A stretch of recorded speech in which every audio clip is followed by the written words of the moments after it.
If your energy feels like a mystery, surging one moment, crashing the next, this episode is sort of like a gentle tide chart. If this is your first time here, hi, my name is May. I'm your Neurospicy Cyberwitch and here to guide you through the sacred waves of your inner rhythm, no matter if you're an ADHD or an empath.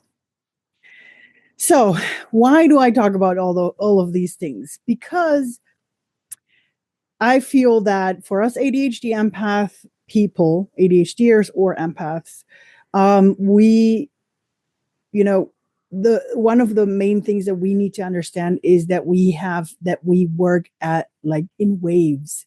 That I'm going to call it that we have an ocean within us, an ocean in so many ways. I realized I was an empath sometime around 2009, 2010, somewhere then. And that's when my journey started to learn everything about energies. And about 2 or 3 years ago, when I started to realize that whenever I heard people talking about ADHD, I'm like, it sort of explains me just before, I started working on energies on everything else. And so I realized, okay, yeah, I am an ADHD empath. And so I'm neurospicy. I have that within myself. And I realized that everything that I learned to help me cope and to actually work a very fulfilling life, being an empath, having all of those energies around me, learning to master the energies, helped me understand and cope with everything better. And it's actually what actually helped me, dealing with sounds so bad, but I'm not finding a better wording for it yet, but I did understand that all of those techniques actually helped me with my ADHD as well. And, within all of this, I realized, again, empaths work as if they were an ocean. They have tides and it goes back and forth. That's why my program is actually called Serve Your Energy Wave, because it's about learning about your own personal energy waves. And again, it doesn't matter if you're an empath or an ADHDer because it fits for us both. ADHDers also have that inner waves. You have that wave of hyperfocus. You're fully there. It's like you're going in like a huge wave coming in, is it called tidal wave? Coming in full power. You're in your focus and that's where we're in, right? And then you crash. And once you crash, you start. And that's what I call the retrieving. I know we think we're lazy or sometimes it's okay to call it the procrastination or the ADHD paralysis. Yes, we do have that. And what I want to explain with these cycles is to understand that although it might be interpreted as an ADHD paralysis, what if you can interpret it as you being the wave that right now is retrieving to gather energy to come back fully with everything, if you know what I mean. To change that perception within yourself, to understand that this works a little bit different, right? So understanding high tide, you're in expansion, you're in the doing, you're in the creation mode, or maybe the focus mode, you're going all in. And then there's this low tide. And instead of, making yourself little and saying, no, right now I'm lazy, or I am having, I'm procrastinating, right now I'm not doing anything. And it's like a paralysis. What if it's actually your system, your energetic system, trying to integrate or just trying to rest because you're getting ready to do the next thing, right? That's one of the things that can come up.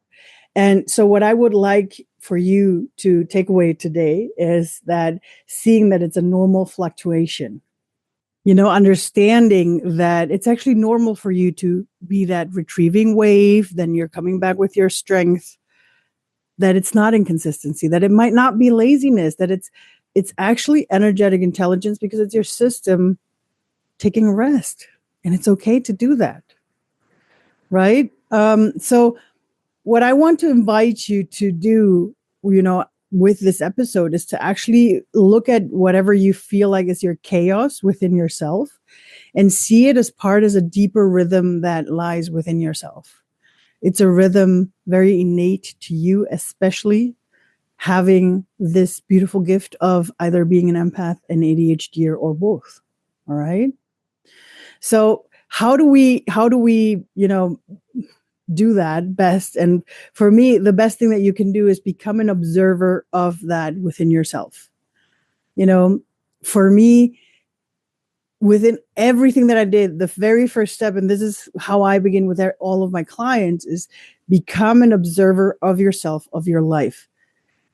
We are so focused, and especially the empaths are so focused on everybody else, the empath part of yourself.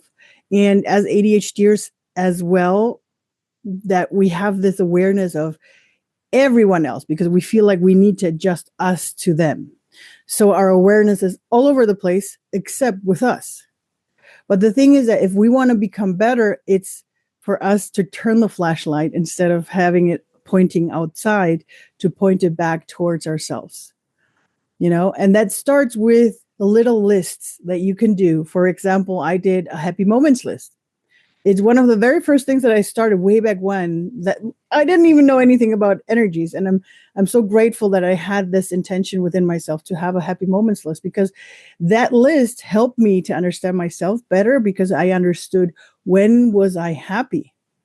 What were the moments where I could go into hyper focus for hours and hours? When did I forget about time? That happened, all of those things got into my happy moments list. And for everybody screaming up like, May, I don't like lists. Trust me, I don't like them either. All of those lists exist in my head, but I know them. I really lock them in because I don't want to forget them. That's the important part. You don't have to actually write them down. If you want to, if you can do it, it helps. I have to say it helps. I used to have lists like that. Now for me, I just log them in my head and that's enough for me. If you prefer Post-its, go for Post-its. Do whatever, however you want to do those lists best for yourself. Right? Another list that will help you understand yourself and those waves is, for example, energetic waves, where you just say, this exhausted me. Like the happy moments have a list that shows you this was actually exhausting. You don't have to go into the whole detail of knowing, okay, was this happened, and that's why it. No. You don't have to. Just make yourself aware of what kind of moment was it that exhausted you. What kind of meeting was it? What kind of topic was it? What kind of people was it? Because it helps us understand that there might be something. Your system is telling you something if, someone exhausts you. That tells you about your energy as well. And another thing that actually helped me, and if you want to, I'm going to put a link below, is, and this, please, this is something that I'm giving to you, but asking you to be very aware, because there is also energies happening around the planet. And, like astrological energies, having certain planets that are going retrograde, or I don't know if you've ever heard of galactic activation portal days. Those are also very, transformative days. But when I'm giving you this list, it's not so that you can use it as an excuse. I don't want you to have that as an excuse, just as an explanation so that you understand, okay, on those days, I might be a little bit vulnerable. It doesn't have to be all the time, but sometimes, depending on the energy that those days bring, if it's, for example, let's take the most common one or the best known one, Mercury retrograde, that has to do with communications. When when those are, it's not so that you can go, oh, and that, because of Mercury, everything's happened. No, just go and say, okay, because of Mercury, it's telling me to look at my, those things, to look a little bit deeper in communication things. But it doesn't mean that just because of that, don't use that to victimize yourself again. Use it to help yourself understand the energies around you. All right. So I'm going to put a list below of a calendar that I have set up with. It has planetaries. It has the lunar cycle, because I believe, again, because we are sort of like the ocean. We have that ocean within us. That's why we react to the moon in different ways and different phases. Again, and you learn to use that, but that's a topic for some other time. But I just want to share with you how to become this, this observer of yourself. Another one that I find very important that everybody should have is a list of things, of breakthroughs, of aha moments where you went like, oh my God, those were actually good moments where I did something good. And that list is going to be something um, that you will take with you, because I know how we tick. I know that we have so many, we question ourselves, we don't trust ourselves because we grew up in a society that didn't allow us to be who we are, that didn't allow us, that gaslit most of us were gaslit because other people didn't understand the way we were, the way we are. So it's about learning to trust yourself again. So have a list that is sort of like a list of moments where you have, you did something good, or you trusted your intuition, or right. So have that. That's a good list. All right. And now I'm going to give you a couple of practical things that you can use, to get that flashlight back towards you. And this is actually, the first one is one of my favorites, and I probably have said it so many times here on this podcast, but bear with me. um, it's about the body scan. Just scan your body, and this can, the more you practice it, the faster you're going to be. Hello, head. How are you? Hello, shoulders.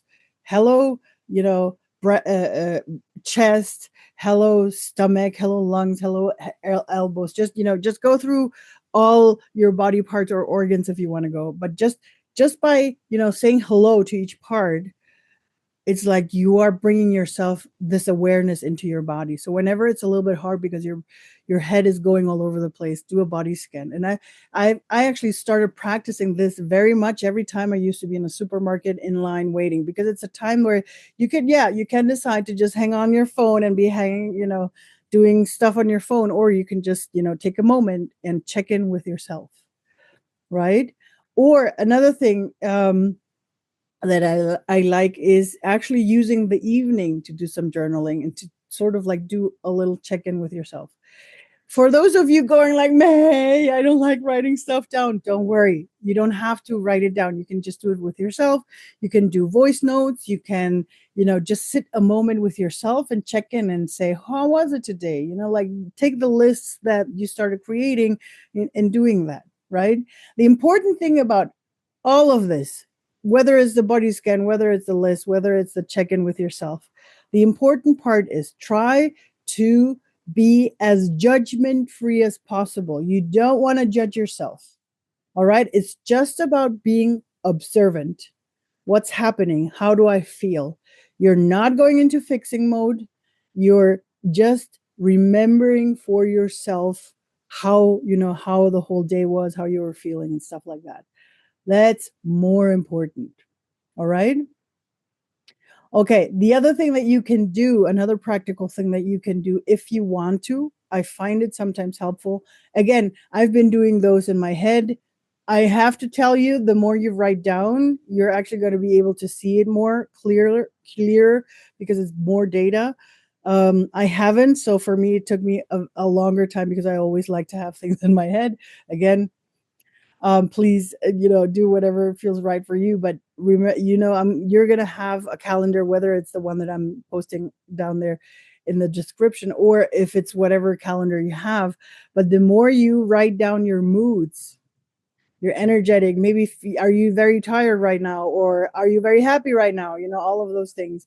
The more you write those down, the more you're going to be able to just watch yourself, like for example, full moon was very overstimulating, or new moon was feeling like I wanted to go home. Or for all of us who are in a female body, how is your ovulation? Is it high tide? How so many coaches out there teach us to see our period like the 4 phases of the year. Again, we're going through that, through those times in a 4-week level, meaning 1 week, we're in springtime, 1 week in summer, 1 week in autumn, 1 week in winter, meaning retreat time. So those are also waves that we're going through. Those count in as well. And I know it sounds like a lot, but just become the observer for now, and that's going to help you to do a lot of things. Using note apps, we, as being the cyber witchy ones, again, you don't have to write everything down. You can either put it in a voice notes. You can use, there's so many things like using Notion or Evernote or whatever note apps you prefer, printable trackers that you can use. There's so many, don't fear to use technology just to write things down for yourself, right? But again, please use whatever feels right for you. I know for us ADHDers, we need to change the type of doing things like that every month. So do that. Yeah. Don't feel bad that you started one journal and then you change to another journal a month later. As long as you keep the data that you can use for yourself, perfect. All right. And that's the best, the best advice that I can give you is to make it pono.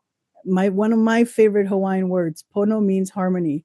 So whatever style of tracking that you want to keep for yourself, make it feel pono for you. Make it feel that it is the right thing to do. Whatever, if it's a color coded journal, I know that a lot of us want to write by hand, do that. If you prefer going with a tablet, do that. If you prefer voice notes, nowadays we have so many easy tools where AI helps us to transcribe the voice notes and stuff like that. There's emoji logs, there's creative logs. Just go on Etsy and find so many journal types that you can use for tracking. The important thing is that you use one that feels right for you. And if next month it's a different one, then it's a different one. All right. Give yourself grace for that. All right. The important thing is that you become this observer of yourself so that you realize how it is. And then of course, the goal at some point is to allow yourself to have, that wave carry you, have that wave carry you towards something, right? The more you learn to serve that wave, right? So remember for yourself, you're not meant to force the tides. All right. You're not meant to change those tides within yourself. It's easier to learn to serve them. All right. Give yourself permission to rest whenever you need it. It's important. And expand, be active, be hyper focused whenever it feels aligned with you. All right. So watch for yourself, notice when are your high tides, what moments, what topics make you go surfing the wave. And when you are on a low tide, what helps you restore yourself? What helps you rest? And like we've introduced, and like I said, all right, with that said, my beautiful soul, if you know anyone who could benefit from this episode, please forward this episode to them. And as I started last time, for you here, a little reflective question to help you, go along with this more, that will help you deepen the understanding. What would change if you honor your energy, not as a problem to fix, but as a wave to ride? What would change if you honor your energy, not as a problem to fix, but as a wave to ride?